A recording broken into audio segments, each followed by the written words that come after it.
So hello বন্ধুরা, সবাই কেমন আছো? আশা করি ভালো আছো। সো আমিও ভালো আছি।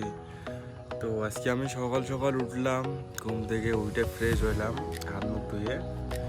তো এটাই আমাদের ঘর, দেখতে পাচ্ছেন। তো আমি আজকে জাস্ট ফিটনেসের কিছু আমি বাইরে যখন ছিলাম তখন তো হালকা পাতলা জিম করতাম, বাট বাড়িতে যখন থেকে আসছি তখন তো জিম করতেও পারি না।